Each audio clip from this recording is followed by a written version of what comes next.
은혜 받으러 갑시다. 오늘 예배 어땠어? 은혜로 왔어? 은혜롭다 이런 말 없어요. 은혜가 뭔데? 전혀 합당치 않아요. 또 비슷한 것들이 있어요. 할렐루야. 뭐 이 목사님들이 이제 부흥 강사 목사님들 딱 강단에 서시면 할렐루야 그러면 이제 앉아 있는 성도분들이 뭐라 그래요?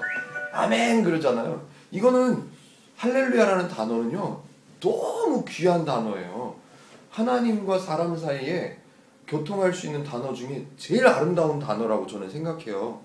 근데 그걸 사람들이 인사말처럼 쓴다는 게 저는 너무 마음이 아파요. 할렐루야는 하나님을 찬양한다는 말이에요. 제가 찬양한다는 말은 또 다음에 또 설명하겠지만 하나님과 사람 사이에 이렇게 왔다 갔다 할 수 있는 단어인데 할렐루야 또 이제 교회 집사님들끼리도 그래 할렐루야 그러면서 이거는 진짜 너무 안타까워요. 성경에 나오는 하나님과 사람 성도 사이에 이렇게 할 수 있는 소통할 수 있는 사용할 수 있는 단어를요 우리는 막 이상하게 쓸 때가 너무 많아요. 저는 너무 안타까워요. 또 더 안타까운 거는 그런 걸 쓰면서도 잘못 사용하고 있다 또는 이렇게 써도 되는 건가 라고 고민하거나 생각해보는 그런 게 없어요. 그냥 당연히 그러는가 보다 이렇게 생각해요. 저는 그런 부분들이 많이 안타까워요. 아멘도 그렇고요. 할렐루야 뭐 찬송합시다 뭐 이런 많은 단어들이 다 그래요. 그래서 이 모임을 하면서 제가 중간중간에 그런 것들도 좀 바로잡아 보려고 생각을 합니다. 어쨌든 은혜는 말씀이 나왔으니까 은혜는 여기서 더 벗어나면 안 돼요. 값 없이 조건 없이 대가 없이 이유 없이 자격 없이 하나님께서 그냥 주신 거 그게 은혜예요. 그리고 부족하게 주시는 하나님 절대로 아니십니다. 마선생님한테 하나님께서 다 주셨어요. 모르는 것 뿐이에요. 그래서 은혜를 하나하나 깨달아가는 거. 하나님 내게 은혜를 주세요. 하나님 내게 은혜를 아니요. 하나님께서 주신 그 은혜를 좀 더 알아가게 해주세요. 기도는 이렇게 바뀌어야 됩니다. 하나님은 다 주셨는데 제가 잘 몰라요. 아이를 길러 보시면 알아요. 뱃속에 있을 때 아이를 내가 엄마가 이렇게 사랑했다 모르잖아요. 얘는 태어나도 몰라요. 나중에 가르쳐 줘야 알아요. 너 임신했을 때 내가 배 위에다 기름도 바르고 태교한다 음악도 일부러 골라 듣고 얼마나 내가 너한테 그랬는 줄 알아. 얘는 몰랐었는데 엄마의 사랑을 들어서 배우는 거예요. 다 줬는데 이 아이가 태어나기 전부터 다 줬는데 얘는 모르기 때문에 엄마가 가르쳐줘서 알게 해주는 거예요. 하나님의 은혜는 다 주셨는데 우리가 모르니까 하나하나 가르쳐주는 거예요. 뭐를 통해서? 성경을 통해서요. 근데 성경을 통해서 하나님을 알아갈 수 있도록 성경을 써놓으셨어요. 근데 우리는 성경을 어떻게 보냐 하면 열심을 내게 할 수 있는 방법 성경 어디 몇 장 몇 절 건강을 우리가 지혜롭게 할 수 있는 방법 어느 성경 어디 몇 장 몇 절 아니요 전혀 그거하고는 상관이 없습니다. 다만 하나님께서 성도의 삶을 가르치실 때 건강할 수 있는 방향으로 가르쳐 주시는 내용도 많이 있습니다. 사람들 사이에 성도들 사이에 기쁘게 살아갈 수 있도록 이렇게 교제해 내 뜻이 이러니까 라고 가르쳐 주시는 것도 있습니다. 그런데 하나님을 전혀 모르는 사람 하나님을 알아가려고 하는 그런 마음이 없는 사람들은 성경을 볼 때 지혜로운 책 선행을 격려하는 책 건강에 대한 지혜가 있는 책 돈을 잘 벌 수 있는 경영을 가르쳐주는 책 그렇게 이해를 하는 거예요. 성경에 지극히 일부분 아주 극히 점 같은 한 부분만 보고 그런 얘기 하는 거예요. 성경은 하나님을 알아가도록 하는 책입니다. 그래서 저는 성경 어느 부분을 보더라도 이제 마태복음부터 쭉 보겠지만 성경을 보면서 거기에다 그 안경을 끼고 볼 거예요. 하나님을 가르쳐주는 성경 이 안경을 쓰고 볼 거예요. 그렇지 않으면 다 딴 데로 가요. 마태복음 1장 1절 예수 그리스도의 세계라 누가 누구를 낳고 누가 누구를 낳고 자, 요 내용은 족보 얘기니까 별로 특별하게 중요한 내용이 없습니다 라고 넘어가는 사람들이 많습니다. 또 야, 이 족보는 참 예수님의 족보 아니냐 이건 참 중요한 족보니까 다 외웁시다 이게 7대씩 14대 해가지고 몇 명이 나왔어요. 야 이게 몇 명인 줄 알아? 이 사람들이 어느 시대 사람들인 줄 압니까? 이 사람이 왜 여기 기록됐는지 아십니까? 야 이 사람은 이런 위대한 일을 했었습니다. 이런 믿음의 일을 했었습니다. 저는 그렇게 보지 않겠습니다. 어떻게 볼 거냐면 하나님을 알 수 있는 내용으로 써놓으셨는데 요 내용을 읽어서 어떤 하나님을 알 수 있을까? 왜 이걸 쓰셨을까? 왜 우리 보고 이걸 읽으라고 하셨을까? 어떤 하나님을 알려주시기 위해서 이 내용을 쓰셨을까로 성경을 볼 겁니다. 조금 떠들었어요. 어떻게 이해가 어떻게 도움이 어때요? 느낌이? 아직 잘 모르겠어요. 아직? 이런 거 들었을 때 어떠신지 저는 궁금해요. 은혜라는 단어를 계속 썼을 텐데 듣기도 했을 텐데 은혜라는 얘기를 제가 다시 했잖아요. 아 이거구나 이런 느낌인지 그런가? 그냥 똑같은 얘기네 이렇게 되는지 그런 것들이 조금 궁금하긴 해요. 나중에 그 틱톡에다 이렇게 한마디씩 써주시면 좋겠습니다. 또 제가 몇 가지 제가 메모도 해왔었어요. 이렇게 보세요. 기독교 얘기도 하고요. 은혜, 뜨거운 요것도 얘기해보고요. 마태복음 이 얘기를 하려고 메모도 딱 해왔어요.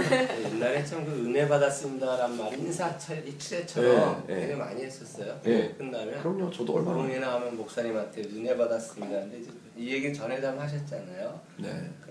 아예 감명 받았습니다. 이 말은 맞는 것 같아요. 감동은 받을 수 있어요. 감동을 받았습니다는 맞는데 은혜라는 의미를 알면은 굉장히 부적절한 표현인 것 같아요. 잘못 사용했던 거죠. 은혜라는 게 구원 사역에서만 나타나는 게 아니라 전체 삶 전체에서 나타나는 은혜지만 우리가 못 깨달는 부분들 그런 것들이 굉장히 많은 부분들이죠. 근데 결국은 이 시작은 믿음 생활의 시작은 구원 사역에서만 일단 거기서 처음 나타나는 은혜만 확실하게 알고 있으면은 이제 구원 받은 거니까 자녀가 된 거니까 그 다음서부터는 살아가면서 굉장히 은혜로운 것들을 자꾸 이제 느껴 나가는 삶, 그 깨닫게 되면은 그러니까 저는 부모를 예를 들면 가장 이해가 쉬울 거라고 생각해요. 그러니까 우리가 태어났을 때 부모님의 은혜를 몰랐죠, 뭐 그죠? 젖달라 뭐달라 오로지 자기 욕구만. 근데 어느 순간에 철이 들어갔고 부모님의 은혜를 안 순간 나를 그러니까 애를 낳으면 되게 알거든요. 여자들이 먼저 깨닫잖아요. 그래서 고통, 출산에 이걸 알면 아, 내 부모도 나 이렇게 낳겠구나를 아는 순간 부모님의 이제 그 은혜를 먼저 깨달으니까 부모님의 은혜란 말 쓰잖아요, 사실. 스승의 은혜, 부모님의 은혜 얘기하는데 그리고 나서부터 차차 애 키우면서 아, 나도 이렇게 키웠구나. 그죠? 그걸 자꾸 깨달으면서 아, 부모가 나한테 어떤 존재인지 나랑 어떤 관계인지를 깨닫게 되면서 점점 부모님에 대한 생각들이 바뀌기 시작하잖아요, 되게. 그러니까 신앙생활도 어떻게 보면은 그런 식으로 이렇게 자꾸 이렇게 나아가야 되는. 근데 그러기 위해서는 제일 중요한 거는 구원이 뭔지를 사실은 그 사건의 그 의미를 사실은 굉장히 정확하게 알 뿐 아니라 내가 설명할 수도 있어야 돼요. 내가 받은 그 구원의 은혜를. 그게 일단 우선이 돼야 되지 않나 이런 생각을. 오케이, 감사합니다. 오늘 어쨌든 제가 막 조금만 시간을 조금만 한 20분 정도만 마태복음을 조금만 해보고 오늘 맛을 좀 보고요. 그렇게 하고 나서 질문이나 의견이나 이런 얘기도 좀 했으면 좋겠습니다 하는 내용들은 다음에 이제 틱톡으로 중간에 이제 메모를 해놓으시면 하겠습니다. 가능하면 그 스마트폰에 성경을 넣어놓으시면 편하게 모여서 편하게 보실 수도 있고요. 그리고 저는 가능하면 제가 이제 미리 부탁을 했어야 되는데 녹음이 누가 되면 녹음한 거 파일을 저한테 보내주시거나 이렇게 해주시면 좋을 것 같습니다. 저도 들어보고 이게 지난주에 또 열이 올라가지고 헛소리를 했나 안 했나 좀 보고 저는 제가 잘하는 것 중에 하나는요. 제가 잘못한 거는 바로 얘기합니다. 저는 제가 모르는 게 많기 때문에 잘못한 거는 웬만큼 저희 아이들한테도 미안하다는 얘기 무지하게 잘합니다. 마태복음 1장 1절을 보면요 이렇게 써 있습니다. 성경 얘기를 조금만 하고 시작을 할게요. 성경이요 우리가 지금 개역 개정 성경을 보고 있습니다. 이게 뭐냐면요 전에 성경이 새로 나오기 전 새로 번역되기 전에 개역 성경이 있었습니다. 개역 성경 그 전에는요 한문 성경이 있었습니다. 한문 성경. 그러니까 성경이란 원래 이제 히브리 말과 헬라 말로 써졌잖아요. 그 써진 거를 독일 사람들이 또는 미국 사람들이 자기네들 말로 번역을 했어요. 우리나라 사람들은 그때 당시에 그 언어적인 그 능력이 안 돼서 영어로 된 거를 번역하고요. 독일어로 된 걸 번역해서 우리나라 말 성경을 만들었어요. 히브리어 원본을 가지고 또 영어로 번역한 걸 가지고 한글로 번역한 거라서 중간중간에 오류가 많습니다. 하나님의 말씀은 1.1획도 변함이 잘못된 게 없다는 건 맞습니다. 근데 번역하는 과정에서 단어 선택을 잘못했다거나 그런 건 있습니다. 그래서 그런 걸 조금 더 개선하기 위해서 개역 개정 성경이 나왔어요. 그래서 저는 개역 개정 성경으로 볼 겁니다. 이 성경책은 아마 개역 성경 같습니다. 이 앞에 성경. 그래서 스마트폰에 보면 선택하게 돼 있어요. 제 거에는 GCN 바이블에는 개역 성경 또는 개역 개정 성경 선택하게 돼 있어요. 그래서 개역 개정 성경으로 볼 거예요. 단어가 조금씩 달라요. 그래서 그래서 얘기를 하는 거예요. KRV라고 하나요? 킹 제임스 버전이라 그래서요. 그 영어 성경의 전통적인 성경입니다. KJV라는 거. 아니 KRV. KRV는 그건 없는 단어예요. 한글 성경이란 얘기예요. 개역 한글. 개역 한글이면 전의 성경입니다. 개역 개정이라는 단어가 들어 있어요. 맞아요. 큰 차이는 없어요. 괜찮아요. 나중에 찾으셔도 돼요. 제가 왜 이 얘기를 먼저 하냐면 마태복음 1장 1절부터 다른 단어가 나와요. 개역 성경하고 개역 개정 성경하고 마태복음 1장 1절부터 중요한 단어가 하나 다르게 번역되어 있어요. 그래서 얘기하는 거예요. 오늘은 마태복음의 마태복음의 개요 1장의 내용 요거 조금만 할 거예요. 그러면 다음 주에 이제 오실 때는 마태복음 1장을 하실 수 있을까 모르겠어요. 여러 번 가능한 한 여러 번 1장은 조금 어려우실 수 있겠다. 누가 누구를 낳고 누가 누구를 낳고 이 내용만 나와가지고 가능하면 여러 번 가능하면 한 번만이라도 읽어보시면 좋을 것 같습니다. 1장 1절에 보면요 아브라함과 다윗의 자손 예수 그리스도의 계보라 이렇게 나오고요. 이 전의 성경에서는 세계라 이렇게 나와요. 뭐라고 나와요? 세계라라고 돼 있죠. 지금 새로 나온 성경에는 계보라 이렇게 나와요.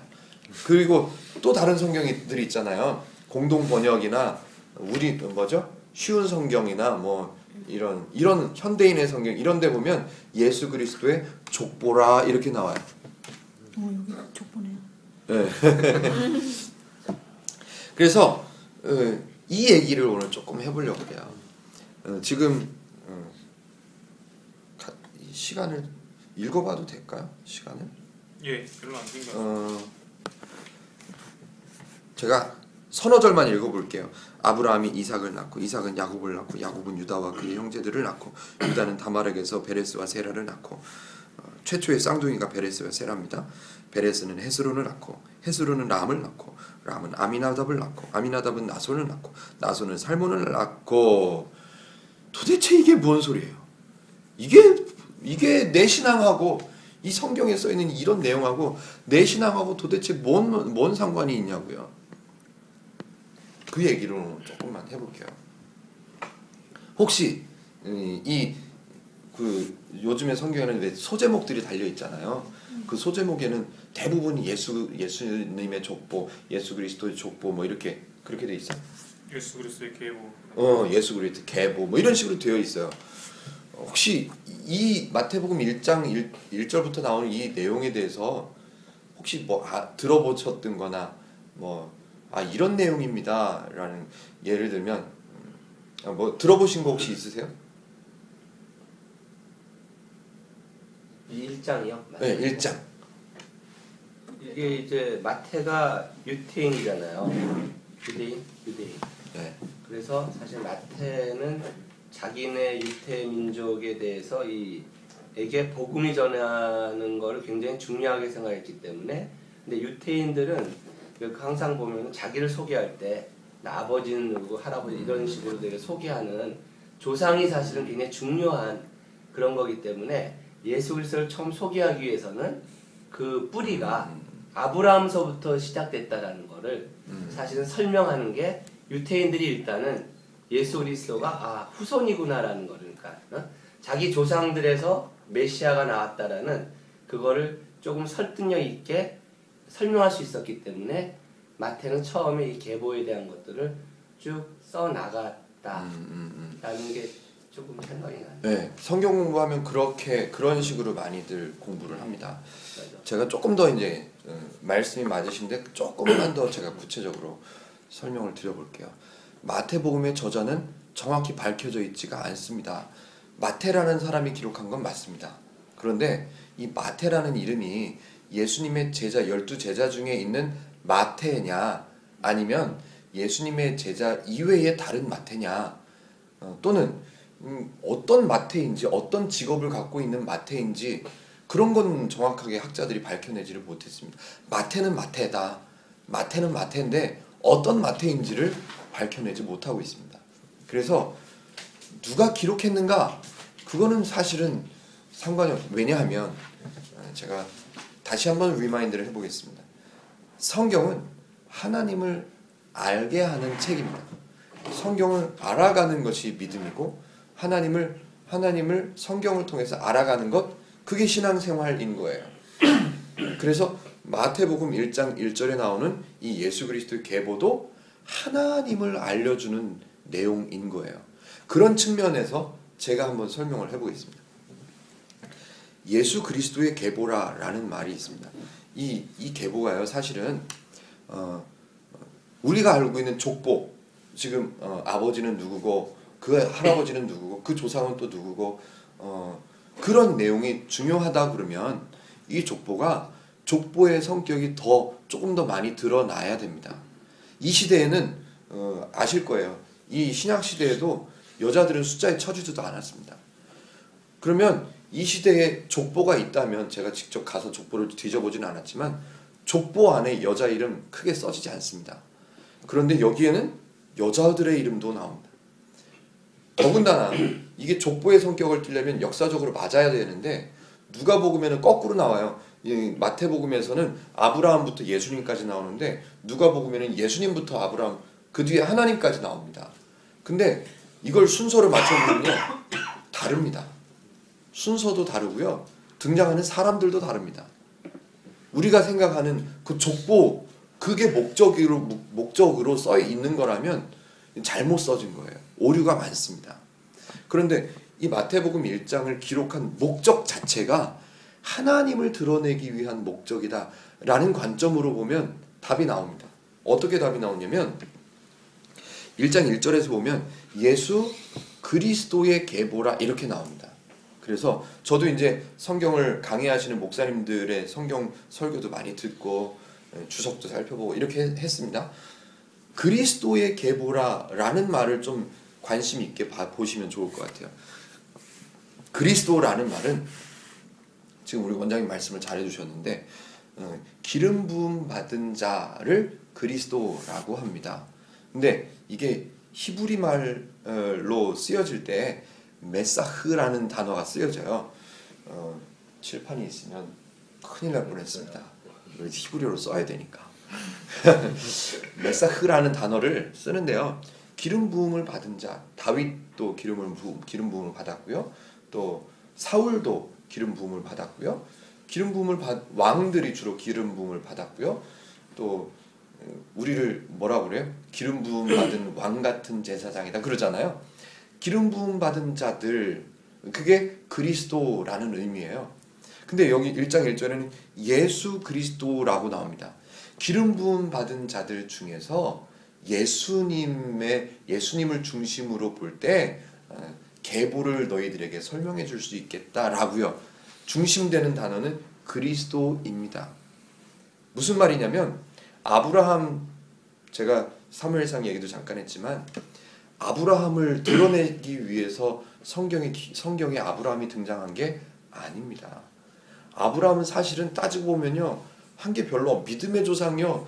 그냥 성경에서 이 하나님께서 그렇게 인정해 주셔서 그렇지 믿음의 조상 말도 안 됩니다. 아브라함의 아버지는 우상 만들어서 우상 깎아서 만들던 사람이고요.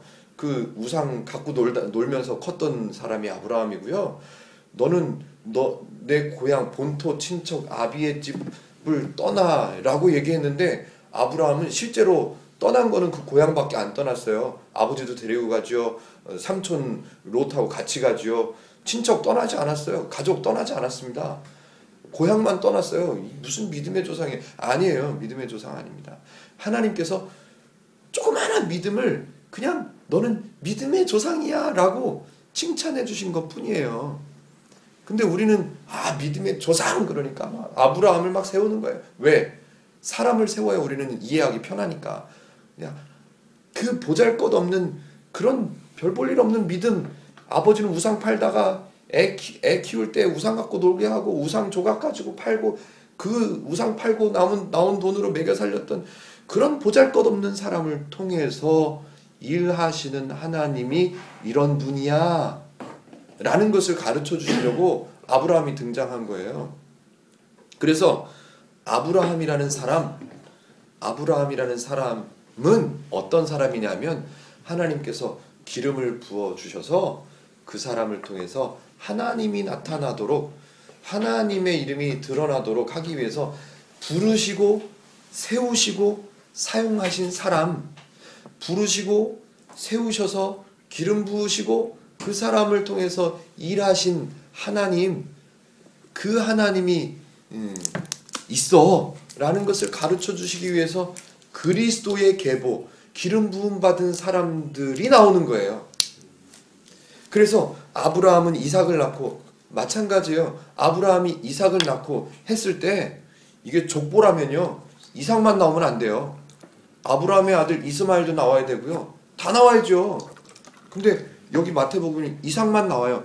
이건 우리가 생각하는 족보가 아니라는 말이에요. 하나님께서 마태복음 1장 1절을 시작하시면서 하나님을 모르는 구약시대에 구약성에 그렇게 수없이 많이 선지자를 보내고 기적도 보여주시고 애굽에서 꺼낸, 그래도 못 알아듣는, 그래도 하나님을 모르는, 그래도 구원을 꺼려하는 그 백성들에게 하나님을 알려줘야 되기 때문에 예수님이 내려오셨고 그래서 복음서가 기록이 됐단 말이에요. 그러면 1장 1절부터 시작할 때 하나님이 나와야죠. 아브라함, 역시 믿음의 조상이니까 아브라함이 먼저 시작되는구나, 이렇게 가면 안 된다는 거예요. 마태복음은 하나님을 알게 하는 성경이에요. 복음이라고 써 있잖아요. 복음은 기쁜 소식에 하나님이시구나, 그러니까 우리 하나님이시지, 그래서 내가 믿는 하나님이지, 그래서 복음인 거예요. 복음, 우리가 영어로 뭐라 그래요? 가스펠, 굿뉴스, 그렇게 또 영어로 뭐라 그래? 복음 그러잖아요. 복음은 기쁜 소식이어야만 합니다. 그래야 맞아요. 성경을 봤는데 1장 1절만 읽어도 지겹고 힘들고 아이고 어렵다, 이렇게 되면 이건 복음서가 아닌 거예요. 이렇게 보잘것없는 아브라함도 하나님께서 기름을 부어서 세우시고 사용하시는구나, 구원을 주시고 이 우상 팔다가 남은 돈으로 먹여 살렸던, 그렇게 성장했던 아브라함 같은 사람도 하나님께서 그리스도라고 기름을 부으시고 들어서 세우시고 그 사람을 통해서도 일을 하시는구나, 나 같은 사람도 되겠구나, 그것 때문에 써 있는 거예요. 이삭, 이삭 별 볼 일 없는 사람이에요. 다윗이요, 다윗 왕, 여기 나옵니다. 어디요? 6절에 가니까 다윗 왕을 나오네요. 다윗이요, 가늠하다가 발각될까봐 남편 죽인 사람이고요. 이스라엘 백성들 틈에서 도망다니다 도망갈 데가 없어가지고 블레셋 진영으로 도망가가지고요, 블레셋 나라의 장군이 돼가지고 이스라엘 백성들을 막 때려 죽인 그런 사람이에요. 이 사람이요, 다윗이요. 그 다윗을 세우려면요, 세울 만한 게 없어요. 다윗 자신도 이야기합니다. 나는 아닙니다, 하나님. 어떻게 내가 왕이 됩니까? 저는 아니에요. 그래서 왕을 뽑을 때요, 뽑기를 3번 해서 뽑거든요. 왕을 뽑을 때 다윗은 미리 사무엘을 통해서 기름 부음을 받았어요. 너 앞으로 왕이 될 거야 라고 비밀리에 와서 가르쳐 줬습니다. 기름 붓고요. 근데 실제로 왕을 뽑을 때 뽑기를 하는데 다윗은 숨어 있습니다. 성경에는 행구 뒤에, 개역 성경에는 행구 뒤에 숨었더라.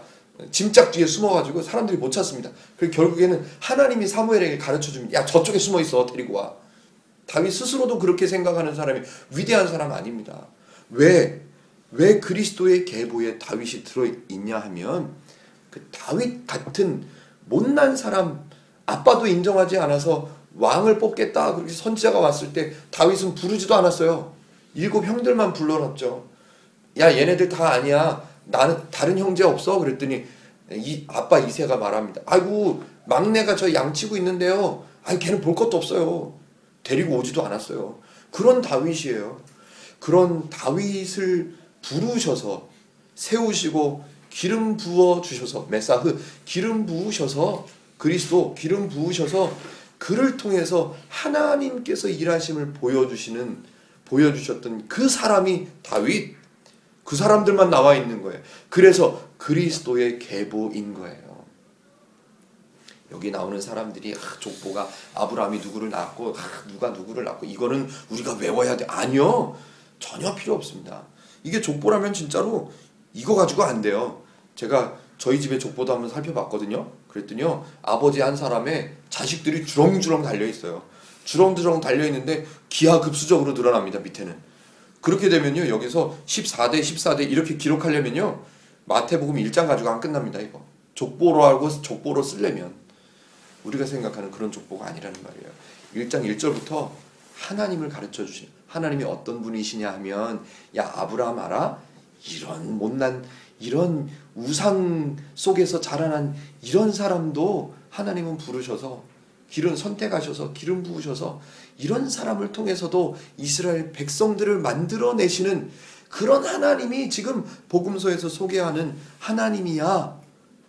누구를 소개한다고요? 하나님을 소개한다고요. 하나님. 그래서 이 1장 1절부터 쭉 읽으실 때 모르는 사람은 넘어가시고요. 이 주중에 한번 읽어보실 때 아는 사람이 나오면 성경은 그 사람을 찾아보세요.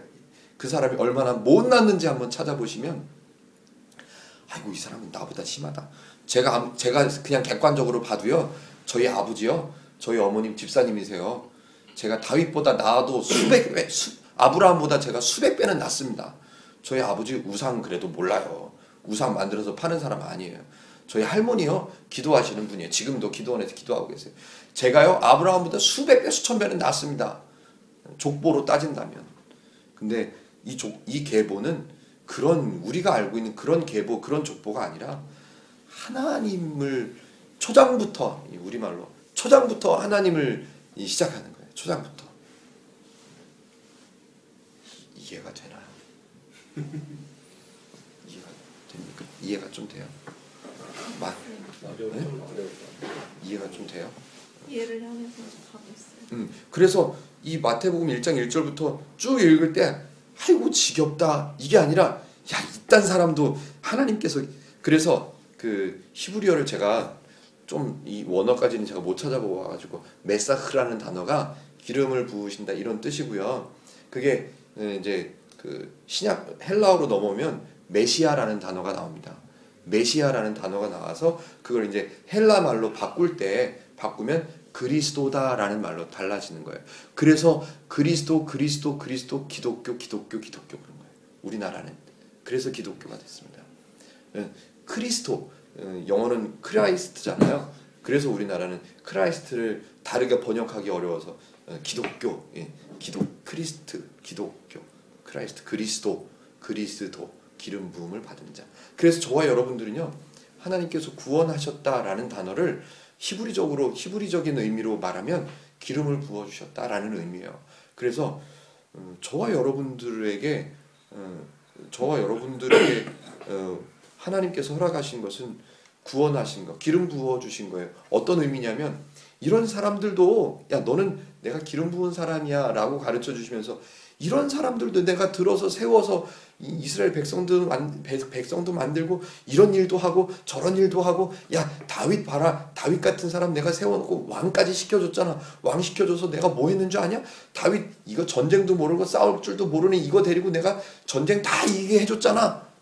하나님을 가르쳐 주시는 거야. 야, 다윗 전쟁마다 나가서 승리했던 다윗, 믿음이 훌륭했던 다윗, 아니 이게 아니라 그런 다윗조차도 데리고 일을 하신 그 크신 하나님.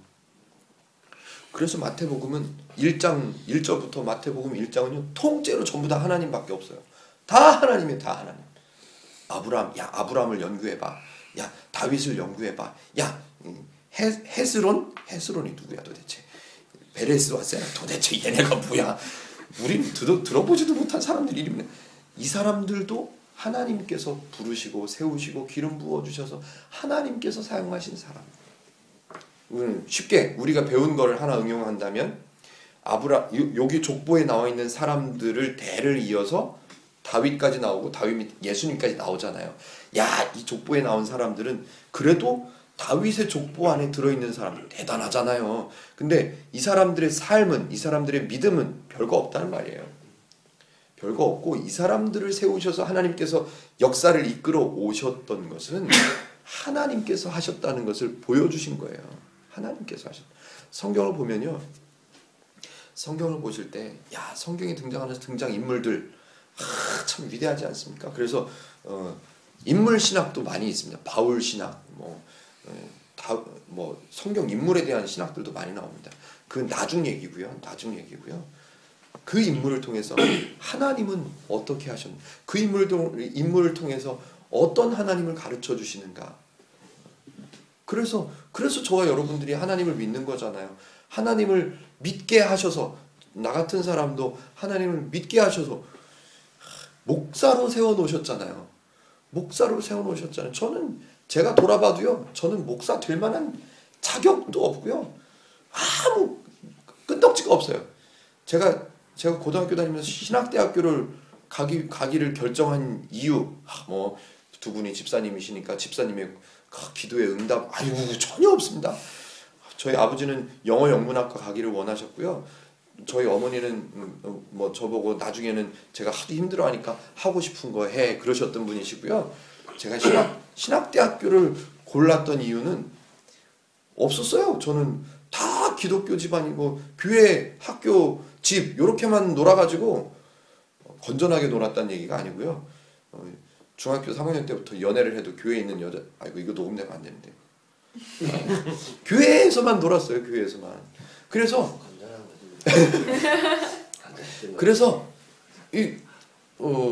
기독교적으로 가는 길 말고는 별로 생각을 못 해봤어요. 저는. 저희 아버지는 제가 중학교 1학년 들어가서 영어 공부를 재밌어 했거든요. 다행히도 중학교 1학년 들어갔을 때 영어 선생님이 미국에서 생활하시다 오신 분이라서 발음도 막 꼬부려지시는 막 이런 발음을 해주니까 너무 재밌는 거예요. 저는. 그래가지고 영어에 굉장히 좋아했었어요. 그러니까 저희 아버지는 영어 영문학과다 얘는 막 이게 그렇게 저희 아버지는 기대해 오셨. 제가 어쨌든 이런 우여곡절 끝에 저는 신학대학을 갔어요. 저는요, 제가 나중에 기회가 되면 제 삶을 보면요, 목사 될 만한 이런 제목도 안 되고요, 머리도 나쁘고요, 말주변도 없고요, 아무것도 안 돼요. 성결, 성실 이런 거하고는 거리가 멀어요. 노는 데는 끝내줬습니다. 그랬던 저 같은 사람도 세우셔서 기름 부으셔서 하나님의 일을 하게 하시는 이유는 이승우 목사를 드러내는 게 아니라 이승우 목사 같은 사람도 세우니까 하나님께서는 일하신다는 것을 보여주시려고 세우셨다는 저는 그런 확신이 있습니다. 그러니까 제가 목사하고 있어요. 제가 만약에 목사는 이런 자격이 있어야 돼 라는 것을 제가 확실하게 믿었다면 저는 그만뒀습니다. 전 못해요. 저 같은 사람이 어떻게 목사를 해요. 그게 아니라 저는 마태복음 1장 1절을 보면서 위로가 되는 거예요. 이런 사람도 하나님께서 들으시니까 하나님께서 기름 부으시면 하나님께서 일하시는구나. 그래서 이 자리까지 오는 거예요. 쟤는 성경을 좀 아니까 다 한번 모여보세요. 이런 거 가지고 제가 이런 모임 못합니다. 저는. 제가 성경을 보니까 나 같은 사람도 되겠구나. 그런 기쁨이 있으니까 이 얘기를 좀 해주고 싶은 거예요. 이 얘기를 너 하나님 이렇게 잘한 거야 진짜. 너나 나 같은 사람이 어디 가서 구원이나 받고 이렇게 성경이나 보고 이렇게 살겠냐? 하나님이니까 우리가 이렇게 이 얘기하고 싶어갖고 저는 성경을 통해서 하나님을 배우지 않으면 신앙이라는 건가요? 무거워집니다. 아이고 이번 주에 또 주일날 너무너무 피곤한데 눈을 딱 뜨면 또 교회 가긴 가야 돼. 이번 주에 예배 안 가면 또 목사님이 전도사님이 또 전화하실 거고 또 찾아올 거고 아유 내가 그게 귀찮아서라도 내가 일어나자. 아니요. 성경을 모르면 그렇게 될 수 있지만 야 오늘 가면 이번 주에 가면 하나님의 은혜가 어떤 건지 내가 어떤 은혜를 또 배우게 될까? 어떤 은혜를 또 깨닫게 될까? 내가 지금까지 배운 하나님만 해도 나를 구원하신 하나님만 해도 이런 분이신데 내가 조금 더 알면 얼마나 좋은 하나님입니까? 그래서 교회 가는 거예요. 그래서 마태복음 1장을 다음 주에 이제 조금 살펴보겠습니다. 살펴볼 텐데요. 조금만 한번 제가 지금 앞부분 것만 이렇게 성경을 읽으시면 좋겠습니다 하고 말씀드려 본 거예요. 마태복음 1장 1절은 이렇게 읽으세요 라고 제가 안경을 하나 드린 겁니다. 성경을 그렇게 좀 보시면 예수님께서 하나님께서 왜 신약 성경을 시작할 때 마태복음으로 시작되게 해 놓으셨을까? 왜 마태복음 1장에는 이런 이야기가 나올까? 왜 이 계보가 그리스도의 계보가 왜 제일 먼저 나왔을까? 그 다음에 예수님의 탄생하시는 스토리가 왜 나올까? 그 다음에는 예수님께서 사단하고 싸우신 얘기가 왜 여기쯤 나올까? 그 다음에는 왜 기적들을 베푸실까? 병든 자를 왜 고치시고 왜 순서는 또 이렇게 돼 있을까? 이런 왜들을 제가 조금 이제 앞으로 하나하나 물음표들을 느낌표를 바꿔드릴 겁니다. 저는 종십을 좋아한다 그랬어요. 저는 뭐 이 모임을 이끌어가지고 한 사람도 결석하지 않도록 만들어내는 리더십을 내가 발휘할 이런 거 없습니다. 그냥 편하게 오시면 저는 성경을 보실 수 있도록 도와드리는 것만 저는 할 겁니다. 뭐 그게 마음에 안 드시면 안 오셔도 되고요. 저는 아까도 말씀드렸지만 성경을 사실은 마태복음 1장 1절 가지고 제가 강단에서 설교한 적이 없습니다. 아직까지. 사무엘상 가지고는 쭉 해봤습니다. 다른 성경들 뭐 에스더나 욥기나 뭐 이런 성경들 가지고는 다 해봤습니다. 근데 마태복음 1장 1절부터 이제 시작하는 건 처음입니다. 오늘. 그래서 저도 성경을 다시 또 공부할 거고요. 또 공부하면서 제가 이때까지 배웠던 거 말고요. 마태복음 1장 1절은 족보인데 14대가 몇 더 번 나오고 누가복음에서는 이게 거꾸로 나오는데 순서가 다른 이유는 이름이 다른 사람이 나오는 이유는 신학적으로 이렇고 저렇고 이거 말고요.